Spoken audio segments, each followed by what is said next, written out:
Bismillahirrahmanirrahim. Commerce Education Platform. Question 13. From the following particulars, prepare a bank reconciliation statement as at 31st December 2015 of Salman. सबसे पहले ये 3 लाइनें मुकम्मल करें। नाम लिखें पार्टी का, इसके बाद स्टेटमेंट का नाम और नीचे जिस तारीख को ये बनाई जा रही है वो तारीख लिखें।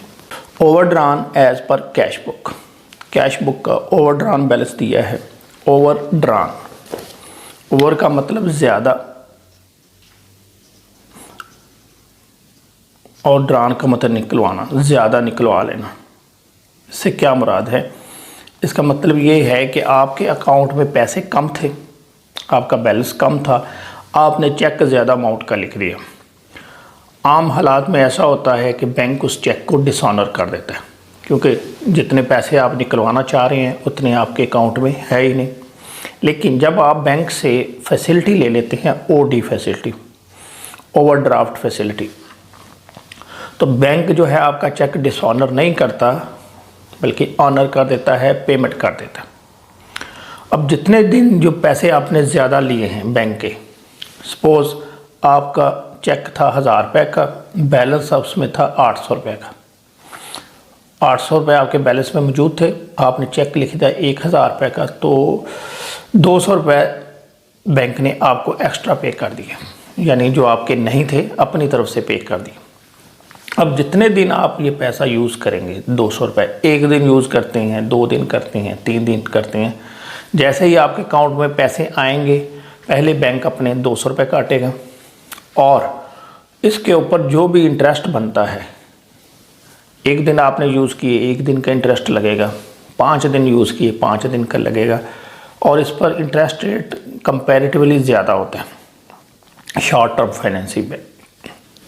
बैंक क्या करेगा? अपने पैसे काटेगा और साथ ही इंटरेस्ट भी काट लेगा। इसको हम कहते हैं ओवरड्रान। ऐसी सिचुएशन में क्या होता है, आपका बैलेंस अपोजिट हो जाता है। जब आपके अकाउंट में पैसे होते हैं तो आपका बैलेंस डेबिट होता है, लेकिन जब ओवरड्रान हो तो फिर आपकी क्रेडिट साइड बढ़ जाती है और बैलेंस इधर आ जाता है। तो ये समझ लें कि आपका जो बैलेंस है इधर आ गया। जब आपने बुक क्लोज़ की तो इधर आपका बैलेंस आ गया 5100, या इधर जैसे हमने लिखा है तो ये 200 इधर आ जाएगा, यानी क्रेडिट बैलेंस हो जाएगा। इसको हम कहते हैं ओवरड्रान, अपने जो बैलेंस से ज़्यादा पैसे निकलवा लेना। अब जो ओवरड्रान है इसको हम कहते हैं अनफेवरेबल, अनफेवरेबल बैलेंस।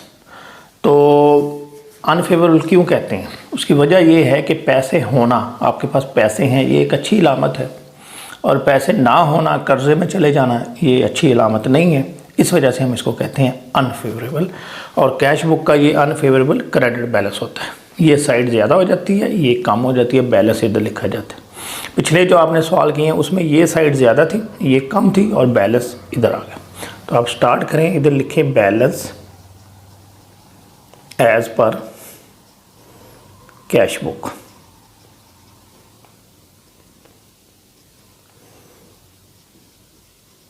क्रेडिट।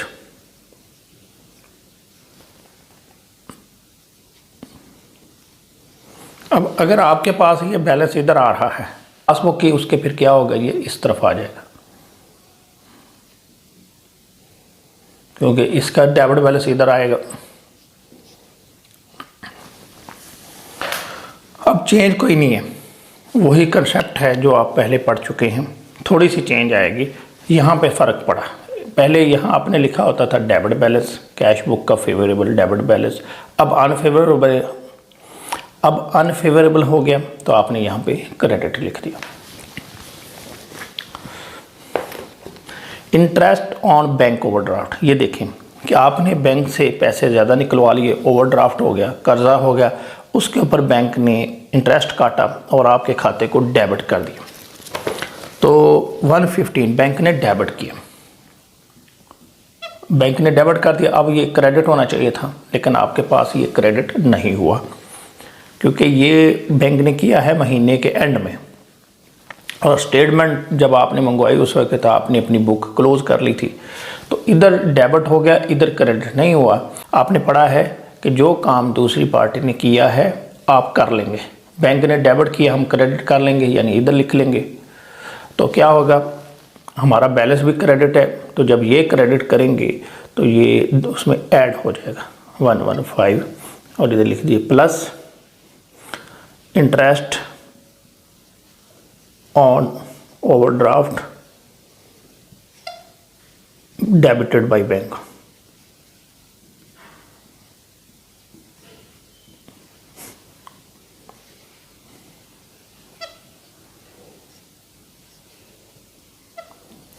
अब फ़र्क देखें, पहले आपका बैलेंस था फेवरेबल पिछले केसेस में, यहाँ पे लिखा होता था डेबिट, और यही काम जो है ये होता था क्रेडिट, तो डेबिट में से क्रेडिट माइनस हो जाता था।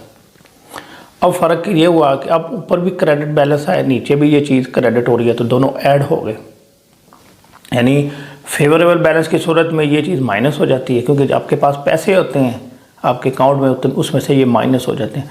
अब आपके अकाउंट में पैसे है नहीं, आप कर्जे में जा रहे हैं, तो जब ये और बैंक पैसे काटेगा आपके खाते में से तो आपका कर्जा बढ़ जाएगा, इस वजह से ये दोनों ऐड हो गए।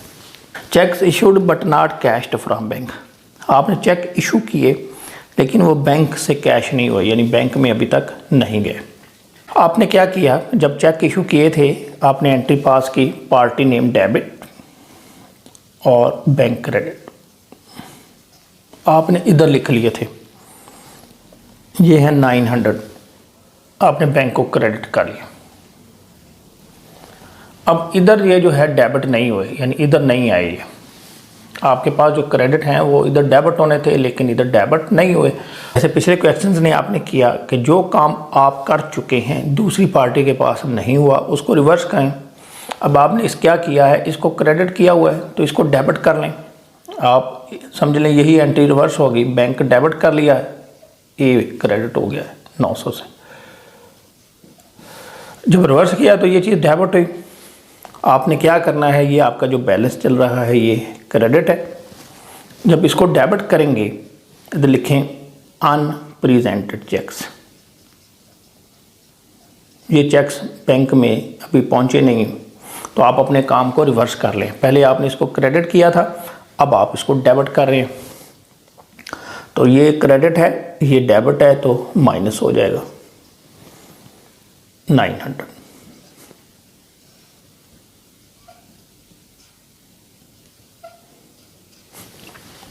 Checks paid in but not cleared by bank, आपने बैंक में चेक जमा कराए लेकिन अभी तक क्लियर नहीं हुए। आपने क्या किया, जब बैंक में चेक जमा कराए आपने लिखा बैंक डेबिट और पार्टी नेम क्रेडिट 1375,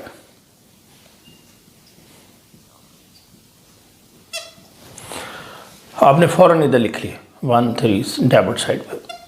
अब इधर डेबिट है तो इधर क्रेडिट इधर आने चाहिए थे, लेकिन बैंक के पास आगे से पैसे नहीं मिले तो बैंक इस अपने खाते को क्रेडिट नहीं करेगा। अब क्या करना है, ये काम आपके पास हो चुका है बैंक के पास नहीं हुआ, तो इसको भी रिवर्स कर लो। आपने पहले इसको डेबिट किया जमा कराए तो इस साइड पे लिखे डेबिट साइड पे, अब इसको इस साइड पे लिख दो क्रेडिट कर दो, तो ये कैंसिल हो जाएंगे। तो अब हम क्या करेंगे, ये बैलेंस आपका चल रहा है क्रेडिट जब इसमें से किया, और जब इसको भी आप क्रेडिट करेंगे 137 का आई को, तो ये इसमें ऐड हो जाएंगे, क्रेडिट क्रेडिट प्लस हो जाएंगे। इधर लिखें अनक्रेडिटेड चेक्स 1375।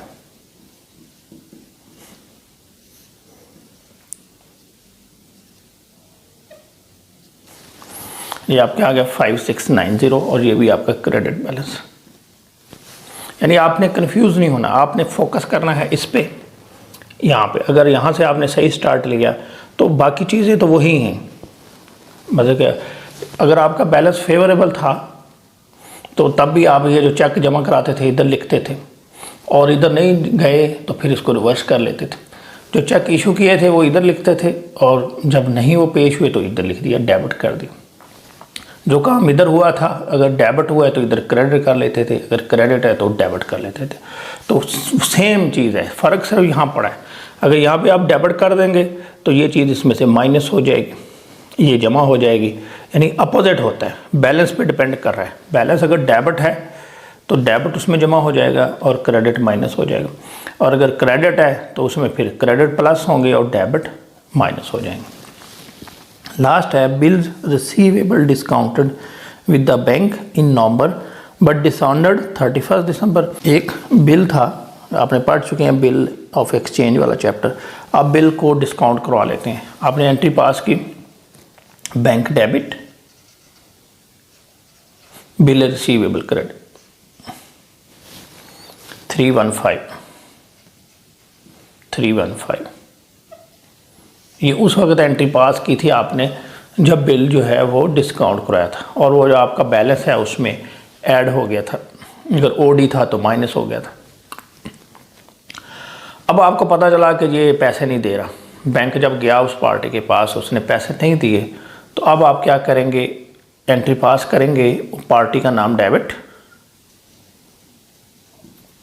और बैंक को क्रेडिट कर लेंगे। आप जब भी डिसऑनर की एंट्री पास करते हैं, पार्टी नेम डेबिट और जिसके पैसे देने हैं उसका नाम क्रेडिट, तो ये एंट्री होनी थी। अब आपने बैंक को क्रेडिट करना है, तो क्या करेंगे, आप अपने खाते को इधर से 315 कर लेंगे, जबकि बैंक जो है वो कर चुका है, क्योंकि बैंक पैसे लेने गया था। बैंक ने क्या किया कि फ़ौरन वो जो है एंट्री अपने पास कर ली, उसने आपका खाता जो था उसको डेबिट दे दिया, उसने इधर लिख दिया 315। हमने नहीं लिखा क्योंकि इस एंट्री का हमें नहीं पता, ये जो 315 है इसके बारे में हमें इल्म नहीं है, क्योंकि बिल जब हमने डिस्काउंट करवाया बैंक से तो पार्टी के पास बैंक गया, बैंक ने जाके पैसे मांगे, नहीं दिए, तो बैंक ने आकर क्या किया, हमारे खाते को फ़ौरन डेबिट कर दिया, हमारे खाते में से वो पैसे काट लिए। लेकिन ये ओडी बैलेंस चल रहा है तो हमारा ओडी और बढ़ गया। अब बैंक ने डेबिट किया तो हम भी अपने पास इसके अपोजिट करेंगे, क्रेडिट करेंगे, इधर लिखना चाहिए हमारा बैलेंस भी क्रेडिट है, तो ये इसमें ऐड हो जाएगा 315। यही एंट्री जब आप पास करेंगे तो बैंक जब क्रेडिट करेंगे तो ये इसमें ऐड हो जाएंगे, बैलेंस क्रेडिट है। अगर बैलेंस डेबिट होता यानी हमारे खाते में से पैसे होते तो ये पैसे कम हो जाने थे। अब कर्जा है तो कर्जा बढ़ जाएगा। इसको लिखिए बिल डिस्काउंटेड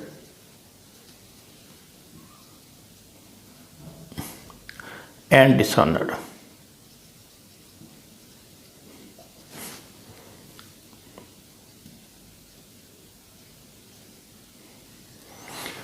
ये आपका बैलेंस निकल आया 6005 और ये बैलेंस होगा पासबुक के मुताबिक, बैलेंस एज पर पासबुक।